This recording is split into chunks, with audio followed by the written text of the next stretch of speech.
friends, I am Dr. S.K. Bakshi, a senior consultant physician and diabetologist working at Metro Group of Hospitals in Noida. आज मैं आपको थोड़ा सा dengue के बारे में बताने जा रहा हूँ। डेंगू एक कॉमन फीवर है जो हर साल दिल्ली में आता है और इसका एक बार सबसे महामारी के रूप में आया था 1996। उसके बाद नियरली हर साल ये dengue fever Delhi and adjoining NCR region में आता ही है। Dengue fever is caused by the bite of female Aedes aegypti mosquito. ये जो मॉस्किटो है ये ज्यादातर घर के आसपास करके रहता है और ये पनपता है जो ठहरे हुए पानी के अंदर। तो इसलिए अगर हम प्रिवेंट करना चाहते हैं डेंगू को, तो इसके जहाँ पे भी जो ये मॉस्किटो डेवलप होता है, जहाँ पे पानी ठहरा हो, तो हमें कहीं पे भी घर पे कूलर में है, फ्लावर पॉट्स में है, टायर्स में है या किसी भी कंटेनर्स में, उनको हमें हर बार साफ करके रखना चाहिए। नहीं तो उसमें ये मॉस्किटो डेवलप करेगा और बड़ा होके उसमें काटने से डेंगू हो सकता है। ये मॉस्किटो टिपिकली काटता है अर्ली मॉर्निंग या लेट इवनिंग में है, इसलिए तब हमें ज़्यादा ध्यान रखना चाहिए और अपनी प्रोटेक्टिव कवरिंग भी पहन सकते हैं ताकि शरीर के कोई अंग पे डायरेक्टली अटैक ना कर पाए, लाइक फुल स्लीव शर्ट, और हम कोई मॉस्किटो रेपेलेंट क्रीम लगा सकते हैं ताकि मॉस्किटो को अवॉइड करें। It is a virus infection और इसमें वायरस इन्फेक्शन में सबसे कॉमन सिम्टम होता है हाई ग्रेड फीवर। ये हाई ग्रेड फीवर इंडिया में कई चीज़ों से होता है। आजकल कोविड भी चल रहा है, पहले malaria, typhoid, but dengue important cause है।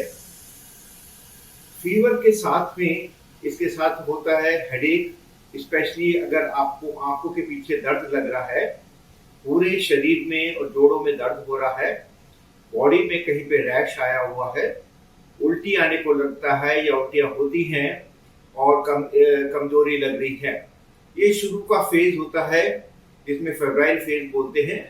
बाद में इसमें क्रिटिकल फेज भी होता है जिसमें बिकॉज प्लाज्मा हमारी खून की नसों से लीकेज होके हमारे एब्डोमिनल कैविटी जैसे पेट में या लंग्स के बाहर इकट्ठा हो जाता है, जिससे पेशेंट का ब्लड प्रेशर लो हो जाता है और बिकॉज प्लेटलेट लो होने की वजह से कई बार ब्लीडिंग टेंडेंसी शुरू होती है। इस ब्लीडिंग टेंडेंसी का कहीं से भी नाक से, मुंह से, दांतों से, अंदर आंतों में या कहीं पे भी ब्लीडिंग हो सकता है और इसके बाद कई बार क्रिटिकल फेज में जाता है, तबकि अंदर बहुत ज़्यादा ये प्लाज्मा लीकेज की वजह से या ब्लीडिंग की वजह से पेशेंट शॉक में जा सकता है, जिसको डेंगू हेमोरेजिक फीवर या डेंगू शॉक सिंड्रोम बोलते हैं, जो एक खतरनाक होता है। मेजॉरिटी 80% लोगों में ये माइल्ड इलनेस ही होता है, जिसमें हम घर बैठ के ही अपने बुखार के लिए सिंपल टैबलेट जैसे पैरासिटामोल है उसको राउंड द क्लॉक ले सकते हैं और अपनी हाइड्रेशन को खूब रखें ताकि पानी पी लें। पानी पीने के अलावा नींबू पानी, कोकोनट वाटर या किसी भी फॉर्म में लिक्विड रहते रहें ताकि शरीर में पानी की कमी ना हो। अगर आपका फीवर परसिस्टेंटली हाई चल रहा है, आपको पेट में ज़्यादा दर्द हो रहा है, वॉमिटिंग बहुत हो रही है या कहीं से ब्लीडिंग हो रही है या कोई है, तब आप, और जैसे हम लोग प्लेटलेट काउंट बहुत कॉमनली चेक कराते रहते हैं, अगर प्लेटलेट काउंट आपकी 50,000 से लेस आ जाए तब आपको हॉस्पिटल में एडमिट होना चाहिए ताकि आपको प्रॉपर इंट्रावेनस फ्लूइड्स और सपोर्टिव केयर से डॉक्टर ट्रीट कर पाए। कई मरीजों को जिनका प्लेटलेट काउंट बहुत लो हो जाता है, उनको कई बार प्लेटलेट ट्रांसफ्यूजन की जरूरत पड़ सकती है या ब्लड ट्रांसफ्यूजन की जरूरत पड़ सकती है। बट मेजॉरिटी जैसे बताया है 80 से 90% पे पेशेंट घर पे ही बैठे ठीक हो सकते हैं। प्लस इसमें हमें अवॉइड करना चाहिए मेडिसिन लाइक एस्पिरिन या दूसरी जो non steroidal anti inflammatory drugs हैं, बिकॉज उनसे प्लेटलेट पे असर आता है और ब्लीडिंग के चांसेस बढ़ जाते हैं।